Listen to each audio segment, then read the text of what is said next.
Live from New Delhi, you're watching DD India Newshour, India's voice to the world. I'm Mark Lynn. Namaskar. Coming up in the next hour. Day 11 of West Asia war. Trump, Putin discuss Iran crisis as fighting escalates. Trump signals quick end. Russia offers to mediate. G7 ready to release strategic oil reserves if needed. Oil prices correct sharply. India issues natural gas control order to ensure priority allocation of energy for key sectors. EU's chief, Ursula von der Leyen, calls nuclear power phase out a strategic mistake, pushes for revival of civil nuclear energy.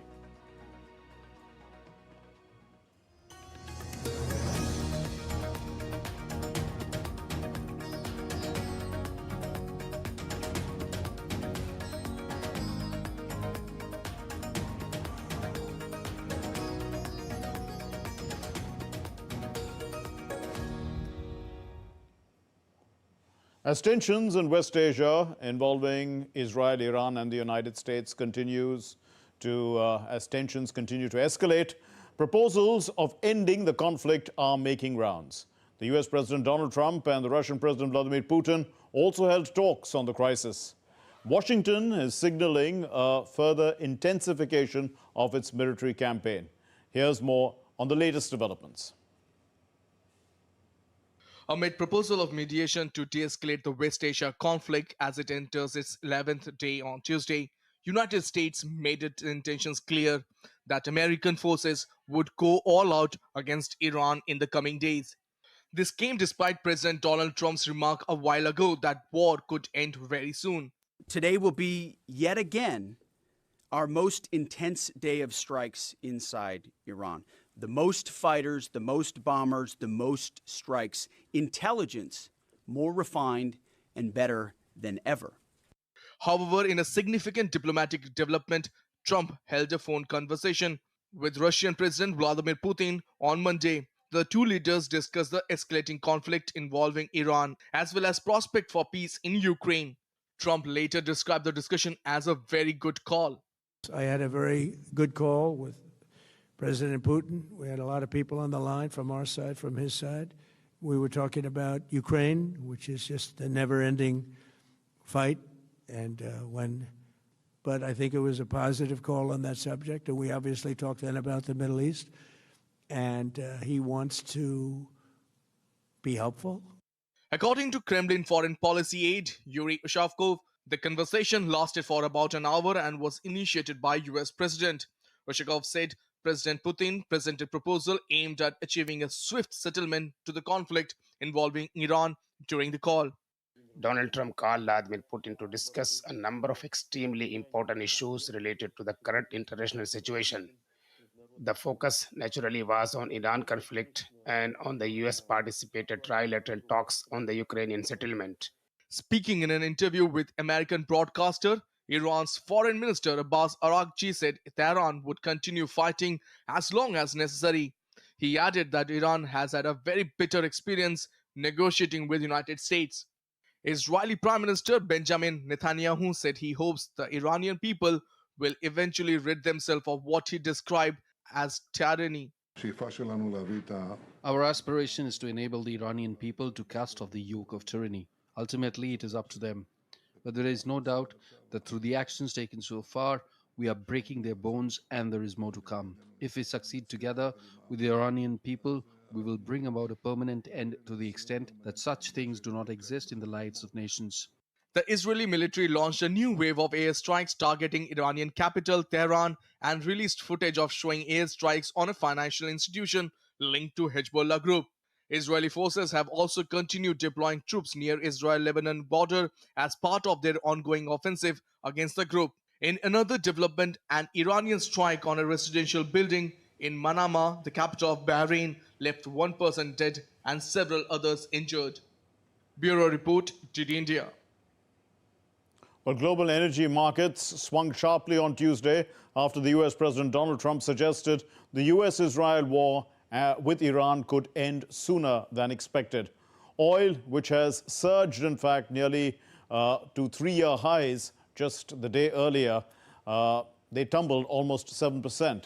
And this is because hopes are easing. That the tensions that have been going on in the Middle East have rippled through markets, even as uncertainty over the conflict's next phase continues to weigh on governments and investors across the world.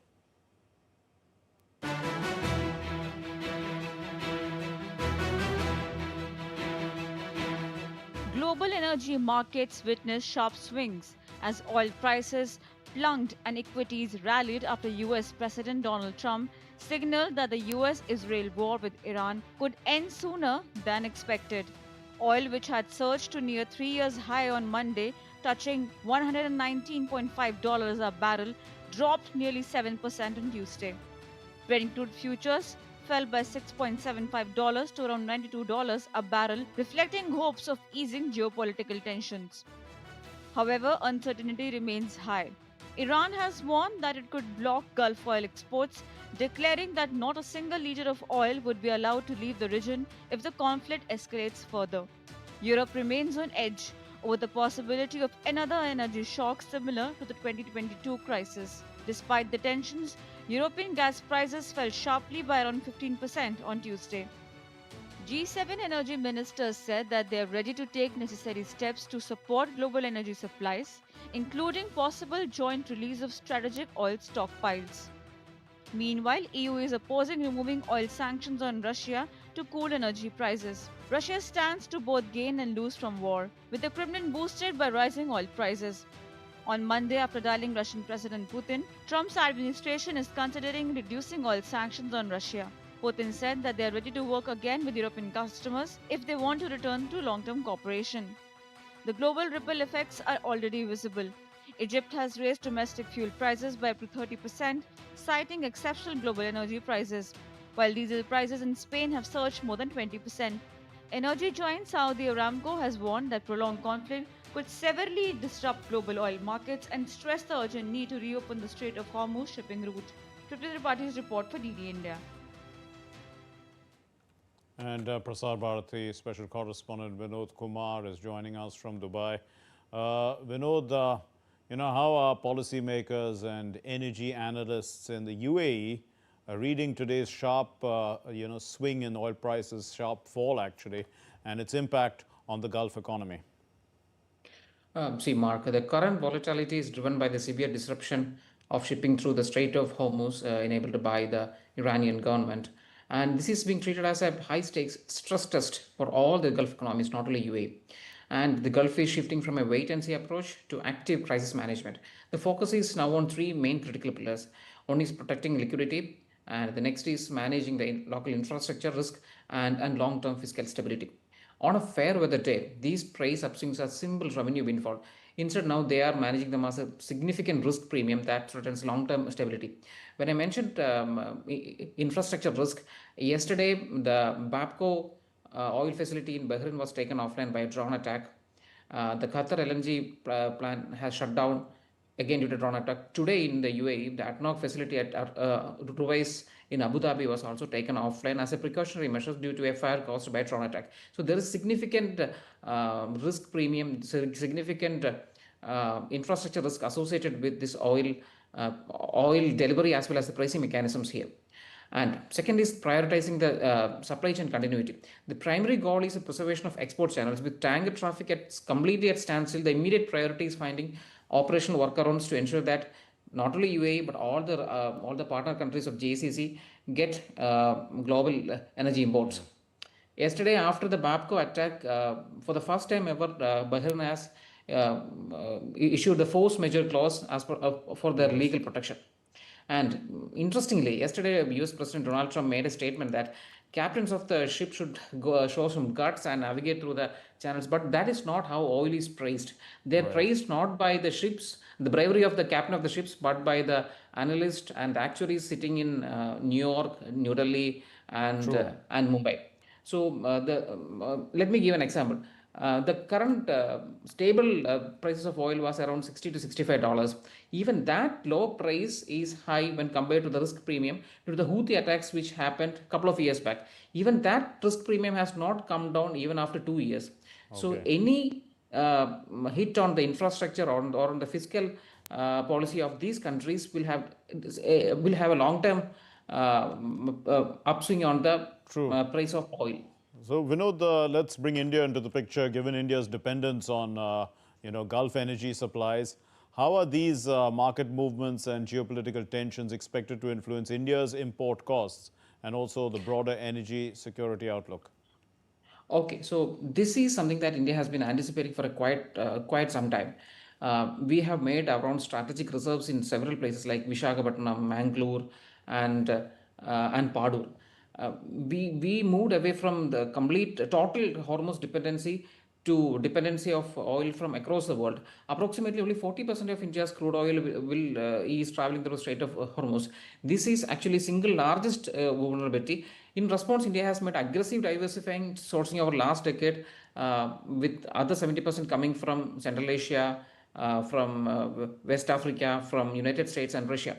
And again, we have our own strategic buffers, and we have our long-term oil supply agreements with various countries. And there is another LPG or LNG pressure point. One of our main sources of LPG was from Qatar, and we have signed a long-term agreement with Qatar in the last couple of years. But this is now under a significant threat because the Qatar LNG is again under force majeure, and they are not able to give their commitments. And that's the reason why government has issued emergency directives to state-run oil refineries and domestic to maintain that LPG is made domestically available. Right. And we have also asked our oil marketing companies to take some hit on their margins and provide stable LPG particularly to the households. The consensus is that India is well placed to withstand short-term supply shocks, provided the conflict does not result in a prolonged total closure of these maritime choke points. In short time, yes, we are well placed, but in the long time, we have to use our extra long diplomatic arms to make sure that this conflict doesn't escalate further. We leave it there. Thank you very much, Vinod Kumar, joining us from Dubai with that update. Now, still to come here on DD India News Hour. Prime Minister Modi to unveil infrastructure projects worth over 16,000 crore rupees in Kerala and Tamil Nadu.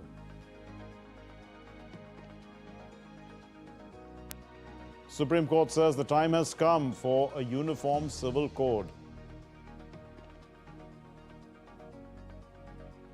There's no energy shortage in India, says Minister Hardeep Singh Puri. He urges the public not to panic.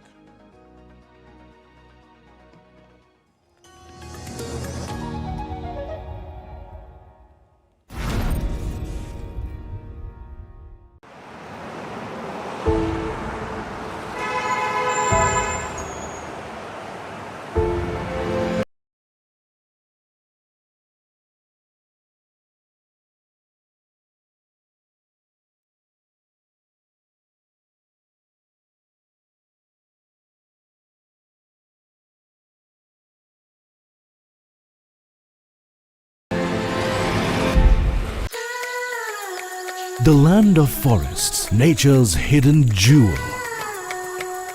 Jharkhand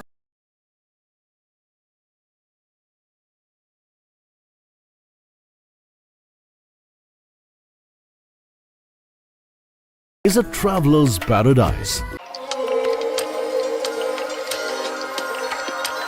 Welcome to Delhi.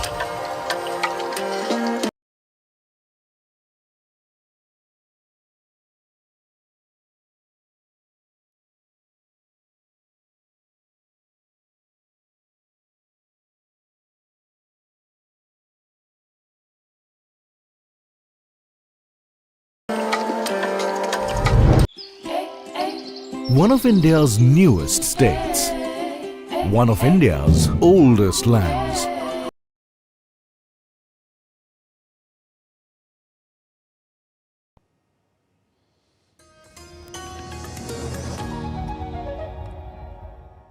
You're watching DD India News Hour. I'm Mark Lin. The European Union chief Ursula von der Leyen has called Europe's turn away from civil nuclear power a strategic mistake, arguing that the war in West Asia had exposed the continent's fossil fuel vulnerability. At the opening of a nuclear energy summit near Paris, she also announced that the EU would create a €200 million guarantee to support investment in innovative nuclear technologies. 1/3 of Europe's electricity came from nuclear. Today, it's only close to 15%. This reduction in the share of nuclear was a choice. And in hindsight, it was a strategic mistake for Europe to turn its back on a reliable, affordable source of low-emission power. The French President Emmanuel Macron said that civilian nuclear power allowed for energy sovereignty. We must also go further towards the technological neutrality that I mentioned. Government aid and support mechanism must be fully consolidated within European framework to ensure the success of nuclear projects. From new nuclear power plants to small modular reactors, just as with renewable energies, becoming technology neutral is key in this regard. Pilotable, décarboné, disponible. Amid disruptions in global LNG supplies due to tensions in West Asia, the centre has issued a natural gas control order to regulate supply and to ensure priority allocation for key sectors. Tapas Bhattacharya has the report. Amidst the global supply uncertainties, the Government of India has issued the Natural Gas Supply Regulation Order 2026 to ensure uninterrupted availability of natural gas for the critical sectors. Under the new order, 100% supply of natural gas will be ensured for domestic piped gas to households and CNG used in transport, protecting essential consumer needs. Fertilizer plants will receive 70% of their average gas consumption over the past 6 months, while tea industries, manufacturing units and other industrial consumers connected through national gas grid will get around 80% supply. Industrial and commercial consumers supplied through city gas networks will also receive about 80% of their previous 6 months average supply to industrial and commercial natural gas consumers. To meet these priorities, gas allocation to refineries will be reduced, along with cuts for petrochemical units. India earlier sourced about 30% of its natural gas through the Strait of Hormuz and is now exploring alternate routes to offset the shortfall. Taposh Bhattacharya's report, TD India. And reaffirming that meeting the needs of farmers is one of the highest priorities, the Government of India has issued the Natural Gas Supply Regulation Order 2026, officially including the fertilizer sector in its priority list. To ensure that domestic fertilizer production remains unaffected, fertilizer plants have been categorized under Priority Sector 2 for natural gas supply. Under this new mandate, fertilizer plants will be provided with at least 70% of their average natural gas consumption based on the last 6 months. This measure aims to safeguard fertilizer production against global supply chain disruptions amid the ongoing conflict in West Asia. The priority status ensures that farmers receive fertilizers on time, allowing agricultural activities to continue smoothly. Proactive preparations have also been initiated to ensure that political instability in West Asia does not adversely impact the upcoming Kharif sowing season in India. The Petroleum and Natural Gas Minister Hardeep Singh Puri has also assured citizens that there is no energy shortage in the country. He's urged people not to panic. In a message posted on social media X, the minister said that India's energy imports continue to arrive smoothly through multiple sources and routes despite the ongoing tensions in West Asia. He added that domestic consumers are receiving 100% of their CNG and PNG requirements, while industries are being supplied about 70 to 80% of their needs.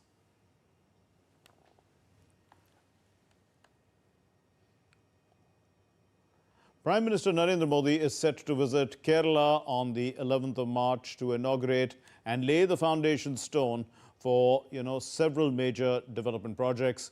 These include industrial highway, railway, renewable energy initiatives, all aimed at boosting connectivity, employment and sustainable growth. Here's the report.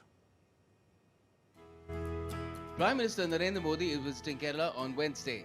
He'll lay foundation stones and flag off multiple developmental projects worth around 10,800 crore Indian rupees in Ernakulam. The PM will lay foundation stone of polypropylene unit at Kochi Refinery of Bharat Petroleum Corporation Limited. With an investment of over 5,500 crore Indian rupees, this project will strengthen India's domestic polymer manufacturing capability, reduce import dependency, and will also generate employment opportunities. Kochi was one region where we wanted to make it in a big way. And with that aspiration, we had planned to set up a polypropylene unit with the estimated cost of more than 5,000 crore. Right now, project is on full swing and we are aiming to commission it next year. And under this project, we will be making 400,000 ton of polypropylene. Prime Minister Modi will also inaugurate two major highway projects. First, the 6-laning of Talapadi-Chengala section of NH66, which is built at a cost of over 2,650 crore Indian rupees. This section forms part of the Mumbai-Kanyakumari economic corridor and will strengthen connectivity in the adjoining regions. PM Modi Sahab is coming to Kerala and all our Karyakarta is very happy and everyone is expecting, and the whole Kerala people are expecting to announce some projects for the Kerala people also. In addition, the PM will also flag off the 6-laning of a section of Kozhikode bypass that will significantly reduce congestion, improve connectivity and traffic capacity to important destinations like Kozhikode Beach, Byport Port, giving a boost to tourism in the region. We are very much happy because the Prime Minister is so coming to us and he is trying to bless us and he is trying to declare something in favor of us, so that we are very happy. Prime Minister Modi will also inaugurate 23 rural roads constructed under the National Rural Connectivity Scheme in Kerala that will help improve connectivity and rural economy by ensuring better access to markets, education and employment opportunities. The PM will inaugurate 3 railway stations redeveloped under the National Modernization Scheme. These stations are Shorapur, Kuttipuram and Chenganassery. Also, the PM will dedicate the Shoranur-Nilambur Road Railway Line Electrification Project to the nation, which will enable faster, more efficient and sustainable train operations. Prime Minister Modi will also flag off a new train service between Palakkad and Pollachi, strengthening rail connectivity between Kerala and Tamil Nadu. He'll also lay the foundation stone of a 50-megawatt floating solar power project at West Kannada in Kollam district. This project will contribute to India's energy goals. Prime Minister Narendra Modi's visit to Kerala holds immense significance.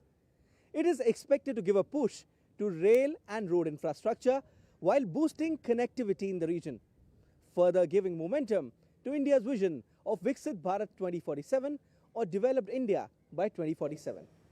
With camera person Mukesh Kumar, this is Siddharth Bhardwaj reporting for DD India in Ernakulam, Kerala. Well, Prime Minister Narendra Modi is also visiting Tiruchirappalli in Tamil Nadu on Wednesday, where he is going to inaugurate and also lay the foundation stones for development projects worth around 5,650 crore rupees. The projects span energy infrastructure, rail connectivity, highways and rural roads as well. And the Prime Minister will also address a public rally which is organized by the NDA party alliance in the state. Tiruchirappalli is gearing up for the visit of Prime Minister Narendra Modi, who will arrive in the temple city tomorrow to launch a series of major development projects aimed at boosting infrastructure and connectivity across Tamil Nadu. With preparations in full swing, the venue for the Prime Minister's public meeting is witnessing heightened activity as officials and party workers make last-minute arrangements. At the heart of the visit is a development push worth around 5,650 crore rupees, spanning sectors from energy and manufacturing to highways and railways. In the petroleum and natural gas sector, the Prime Minister will lay the foundation stone for Bharat Petroleum's city gas distribution network in the Nilgiris and Erode districts. The project, worth over 3,680 crore rupees, is expected to provide PNG connections to more than 8.8 lakh households, supply gas to commercial establishments, and establish over 200 CNG stations in the region. The Prime Minister will also dedicate to the nation Indian Oil Corporation's lube blending plant in Manali, Chennai, built at an investment of about 1,490 crore rupees. With a capacity of 672,000 metric tons per annum, the facility is set to strengthen India's lubricants manufacturing capability. Boosting rural connectivity, the Prime Minister will inaugurate 89 rural roads covering nearly 370 kilometers under the Pradhan Mantri Gram Sadak Yojana, improving access to markets, schools, and healthcare facilities across Tamil Nadu. He will also lay the foundation stone for a greenfield bypass near Gagaikonda, Cholapuram on National Highway 81, aimed at easing traffic and improving regional connectivity. Rail connectivity will also get a boost with the Prime Minister flagging off 5 new train services, including 2 Amrit Bharat Express trains, 2 express trains, and 1 passenger train, linking Tamil Nadu with states such as Telangana, Karnataka, Kerala, and eastern India. Later in the day, Prime Minister Modi will address a major public rally organized by the National Democratic Alliance in Tiruchirappalli, a key political engagement in the state. Almost 6,000 crore development work our Honorable Prime Minister is going to dedicate to the Tamil Nadu for the new schemes. We are all welcome, we are all over enthusiasm that we are waiting for, eagerly waiting for welcome our Honorable Prime Minister. Wherever our Prime Minister goes, always he speak about our Tamil Nadu, Tamil culture, Tamil language, Tamil pride. Always our Honorable Prime Minister, whether it is in Kasi Tamil Sangam, whether it is a Pongal celebration, whether it is in Tiruvallur Cultural Center across the globe. Preparations are in full swing in Tamil Nadu to welcome Prime Minister Narendra Modi, who will be inaugurating developmental project worth several thousand crore rupees. This investment is not only going to give a major boost to the infrastructure of the state, but also create a massive employment for the youth. In Trichy, Tamil Nadu, with camera person Sunil Rana, Amakshay Dongre, DD India. The Supreme Court of India on Tuesday observed that the time has come for a uniform civil code, as it termed a plea seeking striking down the provisions of the Shariat law of 1937 for being discriminatory to Muslim women as a very good case, which advisably only the legislature should look into. A bench of the Chief Justice Surya Kant and Justices Joy Malya Bagchi and R. Mahadevan said if the court struck down the Shariat inheritance law, it would create a legal vacuum, and there is no statutory law governing Muslim inheritance. Still to come here on DD India News Hour. We'll discuss India's strategic autonomy and how it has ensured India's energy security with an expert.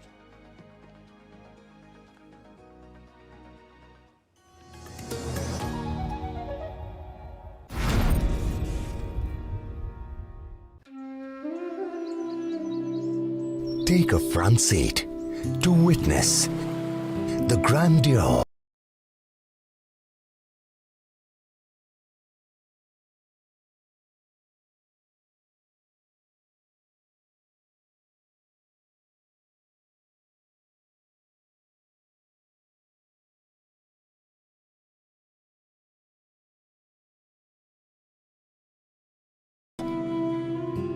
that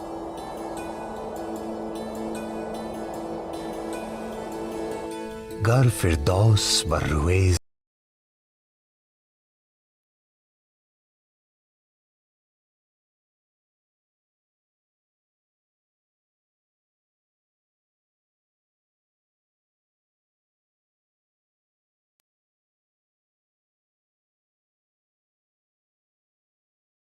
Samiyast.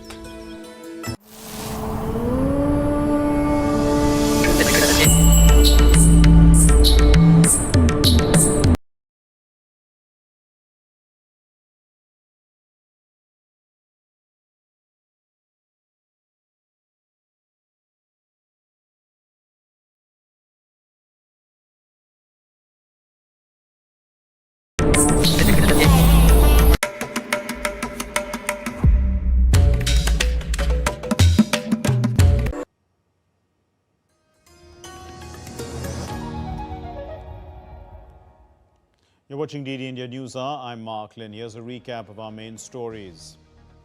Day 11 of West Asia war. Trump-Putin discuss Iran crisis as fighting escalates. Trump signals quick end. Russia offers to mediate. G7 ready to release strategic oil reserves if needed. Oil prices correct sharply. India issues natural gas control order to ensure priority allocation of energy for key sectors. EU's chief Ursula von der Leyen calls nuclear power phase-out a strategic mistake, pushes for revival of civil nuclear energy.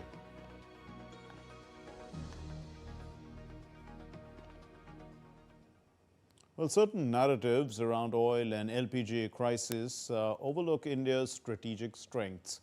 Far from being vulnerable, India's independent foreign policy, balanced with, a policy which looks at India's, during a time of disruption, how India looks at things like India's strategic autonomy. Let's play out this report which explains things in greater detail. Global energy markets are volatile, with the war in West Asia affecting supply chains and prices. Despite these challenges, India has demonstrated resilience and stability. This strength comes from India's independent foreign policy, balanced diplomacy, and proactive measures to safeguard its citizens and energy needs. सरकार तो निरंतर काम कर रही है, उसकी वजह से जो ईरान का जो स्ट्रेट है, उधर 3 शिप जो ऑयल हमारे देश का है, ईरान ने उसको पैसेज दे दिया है. That is the goodwill of Modi Sarkar, and we continue. That's why the oil and diesel prices and there is no shortage. Only issue is LPG that we have to take care. India's foreign policy is rooted in strategic autonomy. By refusing to align exclusively with any single bloc, India retains flexibility in decision making. India is able to adapt to shifting global dynamics without compromising national interests. India maintains constructive relations with all major global powers, the US, Russia, West Asian nations, and others. This balance allows India to diversify its energy imports, ensuring oil and LPG supplies from multiple sources. India's multi-partner approach shields it from disruptions. It is as much a problem for the West Asian oil producers whose oil is not able to come to the market, as it is for America, where there are midterm elections which are due later this year, and a number of the core support base of the American president actually have warned against these wars and getting involved in them. So it is reasonable to expect that this will be a short-lived war, that because it's not in China's interest, it's not in American interest. So this is the game of brinkmanship that will play out for a couple of weeks, maybe another 4-5 weeks, maybe 6 weeks. India's ability to talk to everyone, depend on no one, has proven vital during global energy crises. India has always secured alternative routes and suppliers to protect domestic energy needs. This resilience ensures that citizens and industries continue to receive essential energy supplies. India's balanced diplomacy acts as a shield. India avoids being trapped in polarized conflicts. This pragmatic approach keeps India safe, stable, and respected internationally.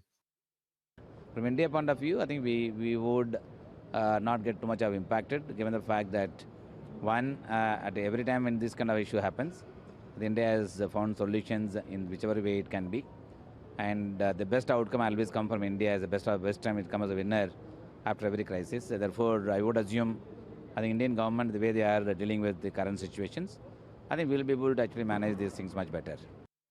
India is one of the few nations capable of protecting its citizens overseas during crises. From evacuations and war zones to humanitarian assistance, India has repeatedly demonstrated its commitment to its diaspora. These actions reinforce India's image as a responsible global power that prioritizes the safety of its people. Bureau Report, DD India. Well, joining us now is Professor Harshvardhan Pant. He is the Vice President of the Observer Research Foundation, well-known strategic affairs analyst. Professor Pant, how has India's strategic autonomy shaped its ability to secure energy supplies during global disruptions, especially when many other economies have actually been struggling?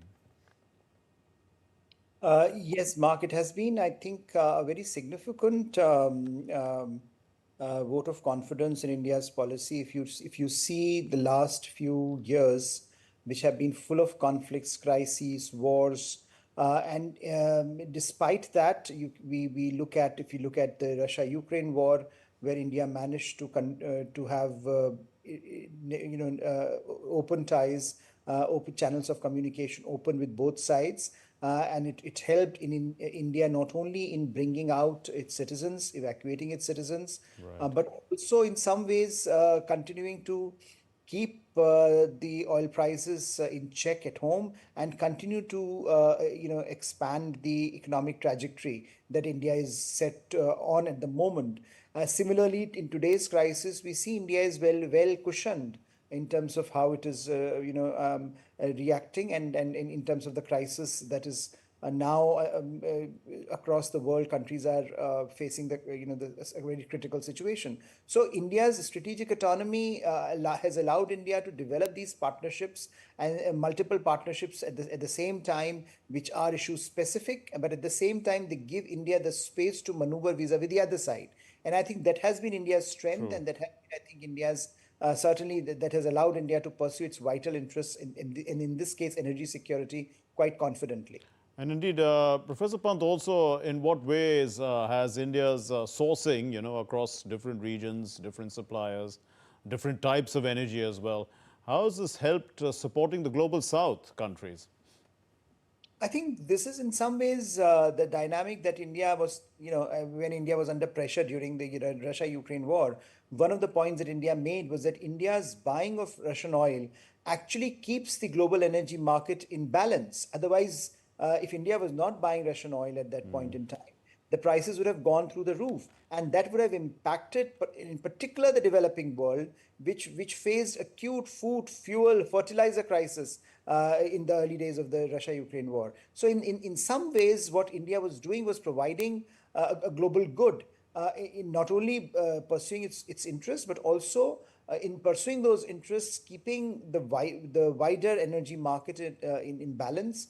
And similarly, by sourcing from different sources, whether it is Russia, whether it is West Asia, whether it is Latin America and the US, India has made it clear that India does not want to depend on any one particular country for its critical needs. Without energy, India's economic growth story will come to a halt, and that is not something that either India can afford, nor India would want to pursue that or go down that line. So I think on balance, India has pursued these multi-vector partnerships, which have paid India dividends during times of crises like the one we are facing at the moment. So you say that India's balanced diplomacy with major powers, with all powers, it's helped actually keep oil prices and gas flows steady and prices down, even globally.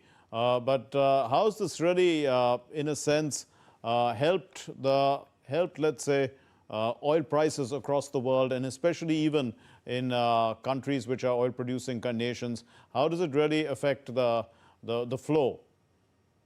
I think in some ways what we are looking at today, for example, what is happening in the Strait of Hormuz, where Iran is not allowing normal trade to happen, and in some ways that is creating a lot of turbulence in the global energy market. But what you see there, that certain countries are being given safe passage, and India is one of those very few countries, which in the wider sense is an acknowledgement of the role that India plays in stabilizing the global market, but also bilateral India-Iran ties. Similarly, when you see other Arab world, in the Arab world, where there is a crisis where countries are, trying to buffer against Iranian attacks, there we see a great deal of goodwill for India, given its bilateral ties with the Arab world and given the stakes that the Arab world has in pursuing relations with India. So there is a degree of an attempt there to buffer India's energy requirements.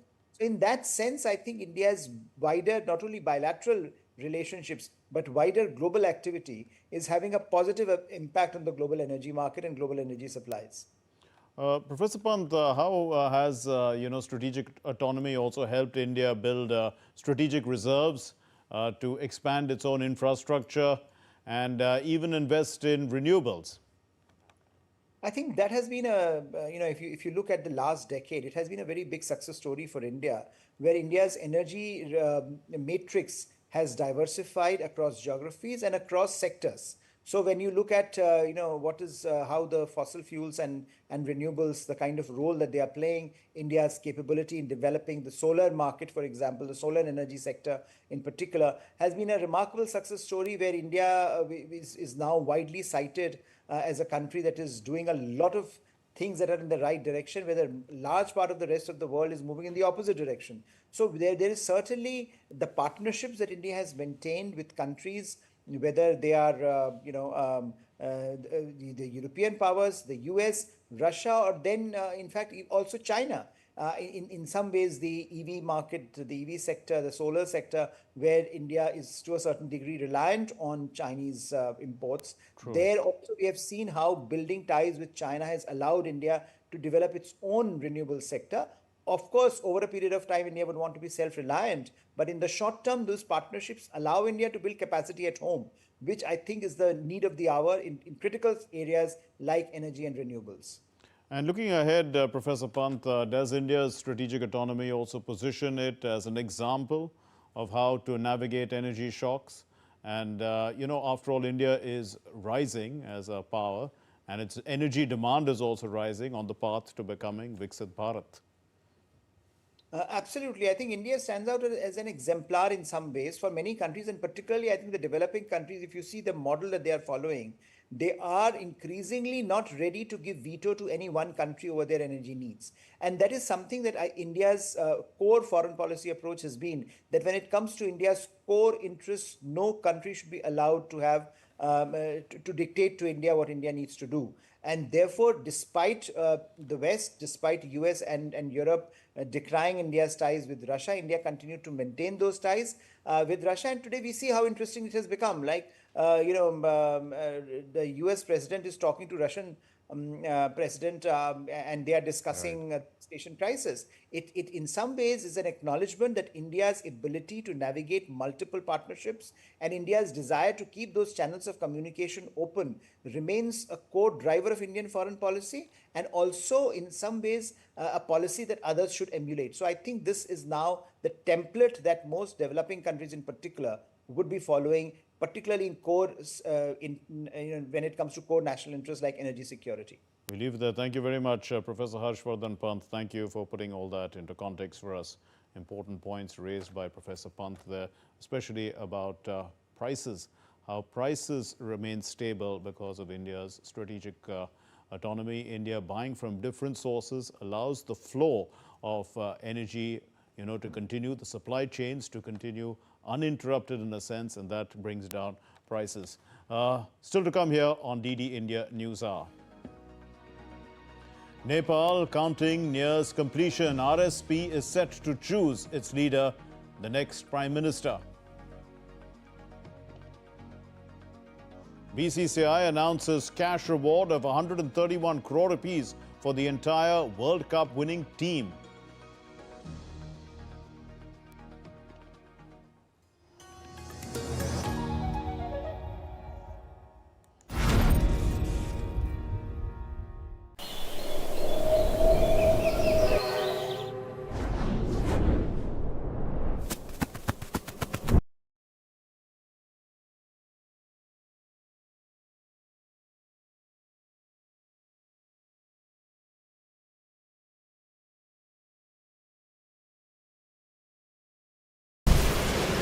Tamil Nadu.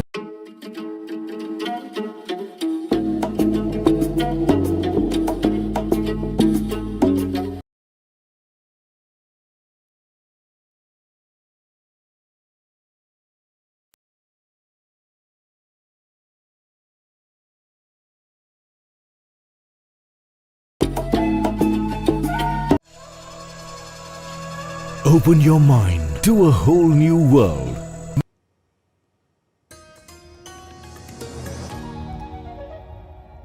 You're watching DD India News Hour. I'm Mark Lynn. The Union Cabinet, chaired by Prime Minister Narendra Modi, has approved the extension of the Jal Jeevan Mission up to December 2028. The aim is to restructure and reorient the implementation of the Jal Jeevan mission from infrastructure creation to a service delivery supported by drinking water governance and institutional ecosystem for sustainable rural piped portable water supply. The Defence Research and Development Organization and the Indian Navy successfully conducted 4 in-flight release trials of the indigenous air-droppable container ADC-150 from a P8I aircraft. This is off the coast of Goa between February 21 and March 1, 2026. Designed to deliver a 150-kilogram payload, the ADC-150 enhances naval operational logistics, enabling quick response to vessels in distress, including delivery of critical equipment and medical supplies far from the coast. Developed to meet the specific requirements of the Indian Navy, the ADC-150 system for the P8I or P81 aircraft, it was designed and qualified in a short time frame, and also with all developmental trials completed successfully, the system is expected to be inducted into the Indian Navy soon. India's Defence Minister Rajnath Singh released Defence Forces Vision 2047, a roadmap for future-ready Indian military in New Delhi on Tuesday. The blueprint by Headquarters Integrated Defence Staff, it aims to transform the Defence Forces into a modern, integrated and technologically advanced military supporting India's goal of Viksit Bharat by 2047. The document focuses on jointness among the services, innovation, advanced technologies and Atmanirbharta in defence to prepare the military for future warfare challenges. The Indian Air Force demonstrated rapid response and operational precision in Arunachal Pradesh, deploying a Mi-17 V5 helicopter to battle a major forest fire in the Mibo and Sigar areas of Pasighat.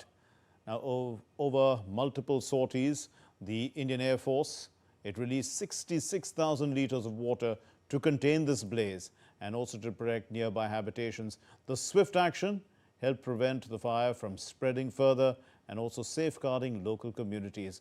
Authorities praised the IAF's timely intervention, highlighting its crucial role in disaster management and emergency response.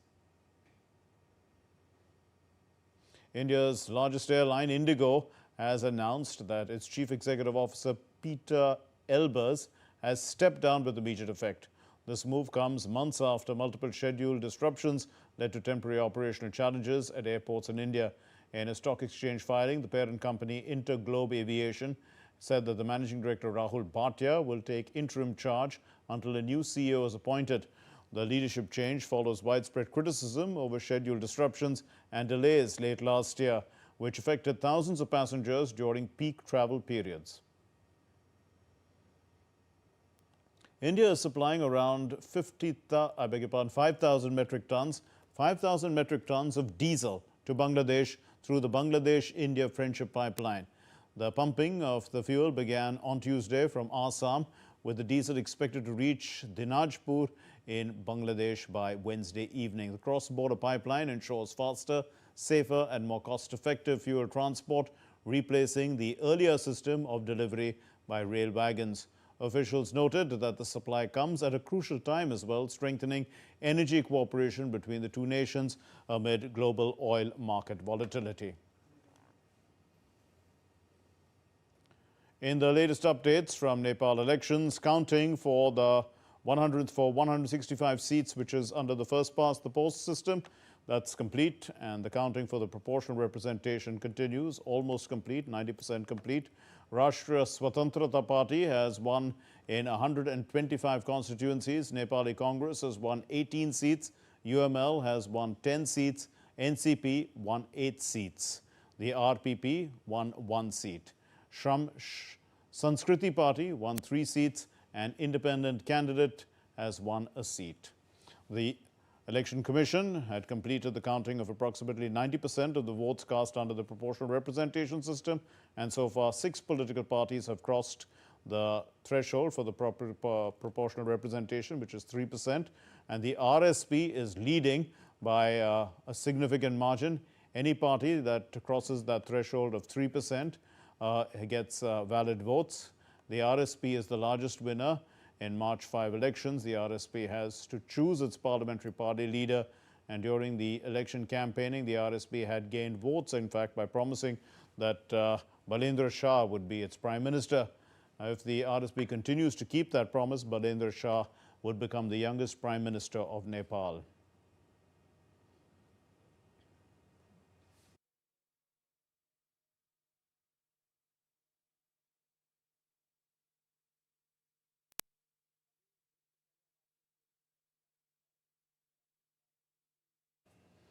You're watching DD India Newshour. Let's get you the sports news. And the captain of India's T20 World Cup winning team, Surya Kumar Yadav, said that his next target is to win the 2028 Olympic gold medal. Defending champions India retained the trophy after defeating New Zealand in the final and also became the first team to win the T20 World Cup 3 times. 24 और 26 दोनों में जीते हैं back to back, बहुत special feeling है एकदम। 24 में हम जब जीते थे तभी यही था कि इंडिया में जब वर्ल्ड कप होगा तब हम अपनी धरती पे जीतेंगे तो बहुत स्पेशल फीलिंग होगी, तो अच्छा लगा। 2028 का ओलंपिक गोल्ड हमारे लिए अभी अगला टारगेट है और उसी साल जो T20 वर्ल्ड कप होने वाला है, अगर वो इंडिया जीत जाए तो हैट्रिक हो जाएगी, तो बहुत ही अच्छा लगेगा। Well, the Board of Control for Cricket in India announced a cash prize or reward of 131 crore rupees for the entire squad following the third T20 World Cup victory. And the amount covers 15 players, the coaching staff, other support staff as well. So the amount is an increment also, which is 6 crore rupees more than the 125 crore rupees that Rohit Sharma's team was awarded in 2024 when they lifted the title. But India lifted this prestigious trophy after defeating New Zealand by a whopping 96 runs in the final in Ahmedabad, a one-sided final, mind you. But India not only defended the title, but also became the first team in this system to win T20 World Cups 3 times. India's fast bowler Arshdeep Singh has been fined 15% of his match fee for breaching the ICC Code of Conduct during the T20 World Cup final against New Zealand in Ahmedabad. The incident occurred in the 11th over of New Zealand's innings when Arshdeep fielded the ball, and on his follow-through he threw it aggressively and inappropriately, hitting the batter Daryl Mitchell's pads. In addition to this, one demerit point has also been added to Arshdeep's disciplinary record, and it was the first offence in a 24-month period. Arshdeep accepted the sanction, which was proposed by the match referee Andy Pycroft. India will once again take centre stage in the global para sport as the second edition of the World Para Athletics Grand Prix begins in New Delhi on Wednesday. Over 250 athletes from 8 nations are competing for top honours at the Jawaharlal Nehru Stadium in New Delhi. The event will feature athletes from India, Russia, Nepal, Bhutan, Hong Kong, Serbia, Bosnia and Egypt, highlighting the growing international presence of para-athletics in the host nation. India will field the largest contingent with over 200 athletes competing across multiple track and field events and sports classifications. The tournament will conclude on March 13. A total of 74 international classification slots will be available during the competition. India's Satvik Sairaj, Ranki Reddy and Chirag Shetty will eye redemption at the Swiss Open badminton tournament after an early exit at the All England Open last week. The Indian duo will begin their campaign against Singapore's Wesley Koh and Junsuke Kubo in Basel on Wednesday. The reigning Asian Games champions, they are going to be hoping for a deeper run at this tournament that they had won in 2023. In the women's doubles, Teresa Jolly and Gayatri Gopichand Pulela will face Hu Ling Fang and Zheng Yu Chie of Chinese Taipei in their opening match. HS Pranoy and Kidambi Srikanth will spearhead the Indian challenge in the men's singles. Srikanth, who reached the finals, he's reached 2 finals last year at the Malaysia Masters and the Said Modi International. He's going to open against Jason Gunawan. And Pranoy will take on Japan's Koki Watanabe. And Lakshay Sen and PV Sindhu have decided to skip this tournament. Well, that's all we have in this edition of DD India News Hour. Let's know your thoughts on the news of the day. And for those of you on the go, get the latest news and updates from India and across the world on the DD India mobile app, available on Android and iOS platforms. Scan the QR code and download it now. We'll be back with more news as it breaks here on DD India. I'm Mark Lynn, and from all of us here in Delhi, thank you very much for watching DD India News Hour. Namaskar.